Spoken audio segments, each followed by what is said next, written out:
It's Saturday the 11th of September 2021. I'm in Hampshire still. So this is Ampfield Wood. I'm just running around along this clay prep road, and then out the other side I'm going to go into Lower Slackstead and then head up the hill all the way up to Farley Church, Farley Farm, and across the Farley Mount. So I'm going to climb up to about 180 metres on this run, and then head over through the Farley Country Park and down the other side into Sparsholt. So that's the plan. Should be at about 11 kilometres, so not a long run at all. So it's cooled down a little bit, although it should still be about 21, 22 today. Expecting a little bit of sun to start peeking out. So it's quite close, so it could feel a little bit humid. But yeah, looking forward to a green run.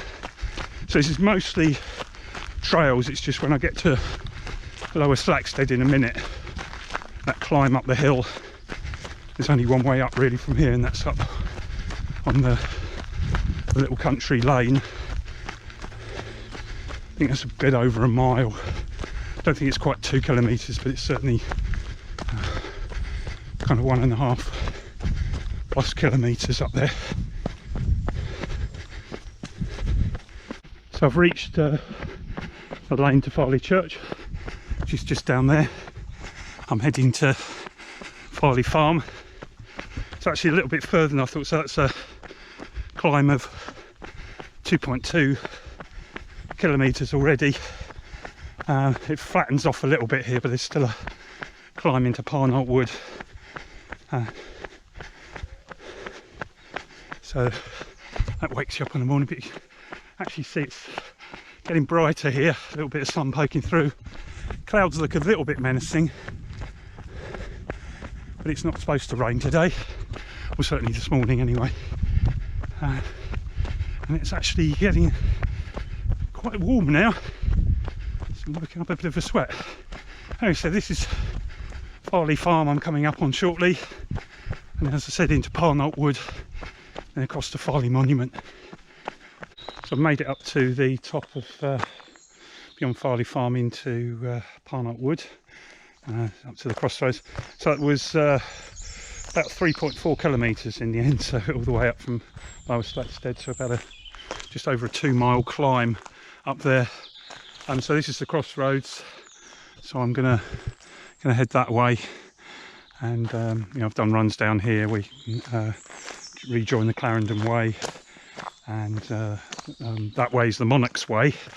I've noticed new signs have started appearing. So Farley Farm private road. I think technically it's might lay claim to the road, but I think this is actually a public right of way, but it's obviously only a footpath, so I guess the road is technically private in terms of not having vehicles on it, but it's certainly not a there is a right of way through there. It is a public right of way as far as I'm aware. That can be sometimes deceptive when you're walking around and people mark stuff private, but don't make clear that it's the land that's private. The actual byway under English law is actually a public one.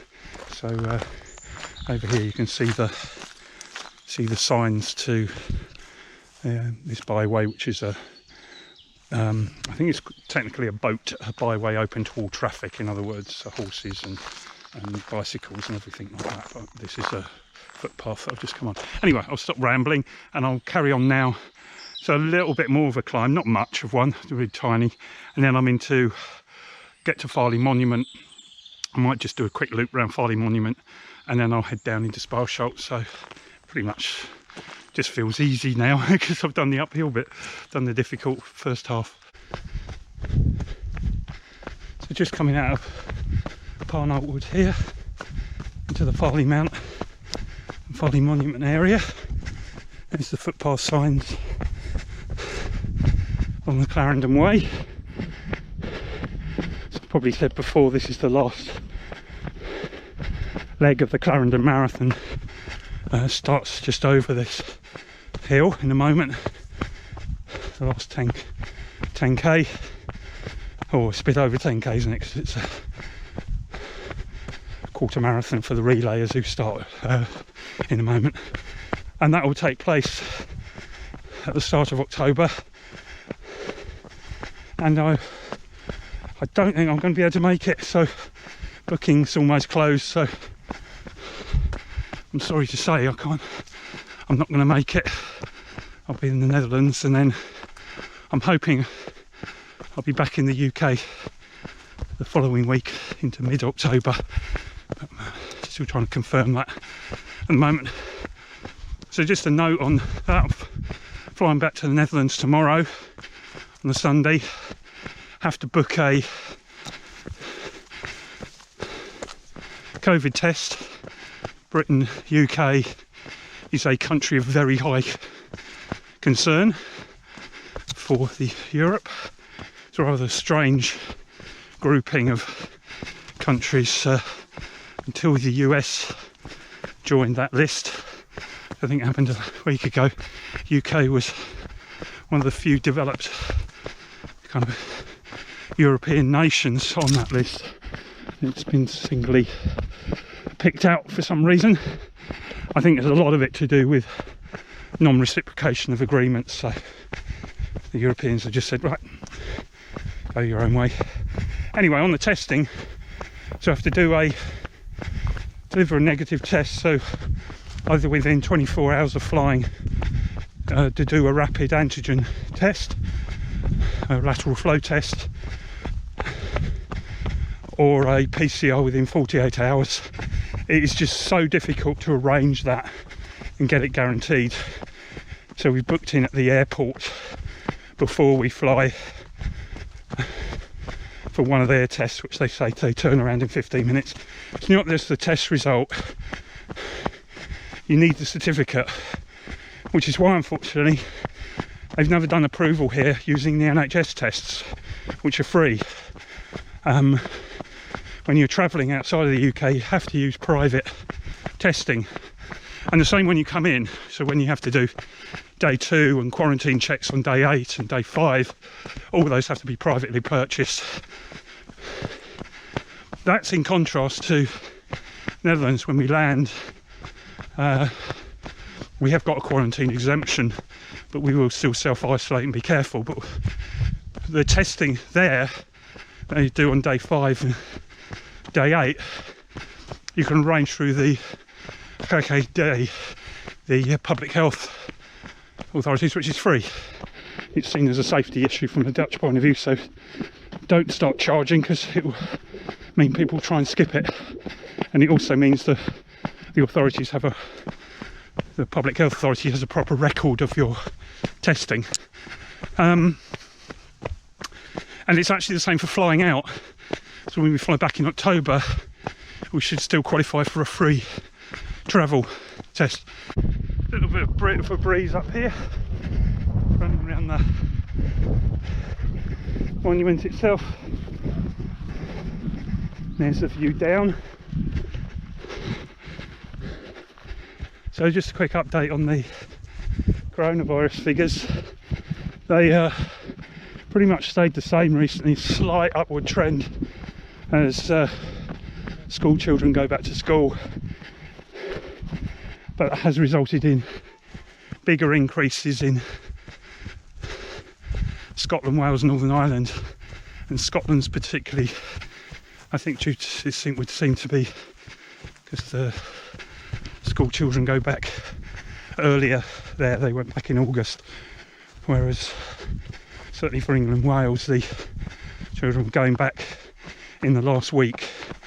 So the infection rates are in the mid 30,000s a day, so that's approximately 50 to 60 per 100,000. So it's really just sustained that fairly high level. Emissions, again, compared with the previous infection waves, much lower. The vaccine effect seems to be working still, but it's still teetering just under 1,000 a day. It's about 900 consistently now. I'd hoped it would go down, but it just isn't showing any sign. And recent stats out of the US actually with Moderna and Pfizer were showing that the issue is if you're unvaccinated, you're 11 times more likely to suffer a serious illness from COVID than somebody who's vaccinated. So sorry, actually more bad news, but hopefully it's good because it's improving.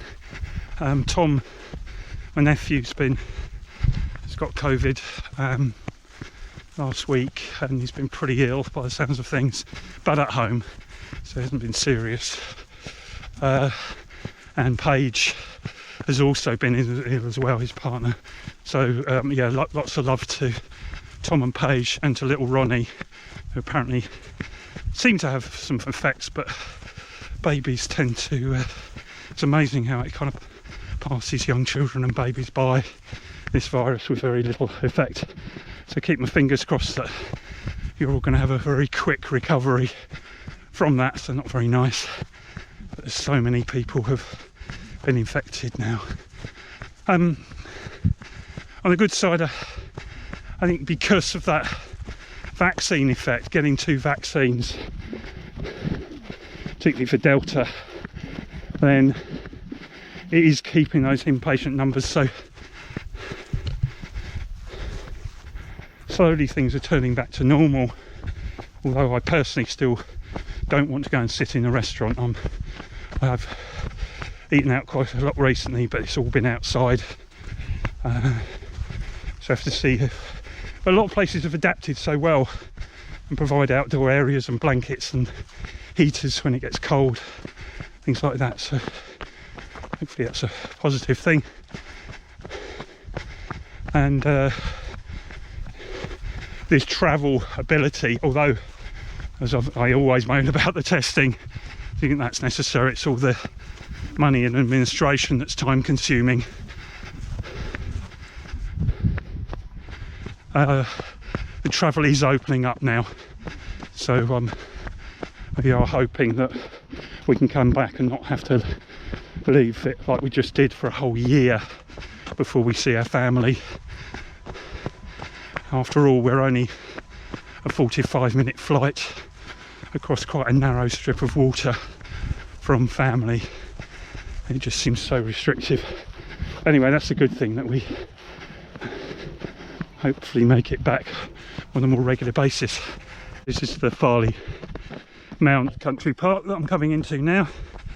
Nice little chalky and grassy lane leading me downhill into it. So I'm well and truly on my way down on the downhill stretch of this run. So about probably 2/3 of it is uphill, and then the last third is downhill. It's nice going on the softer ground. I'm running on trail shoes. I was umming and ahhing about it, but there's been enough rain to make the trails tricky if you're wearing normal or hybrid shoes. So got my proper trail shoes on today. Compromises you a bit on the tarmac because it's so hard and you don't have the support from the shoe, but it's all about the grip when you come to the muddy and rocky sections. It's almost there. Nice little sort of pleasant workout on a Saturday morning, and if all goes to plan, my next run should be back in The Hague, so I'll report from there next week.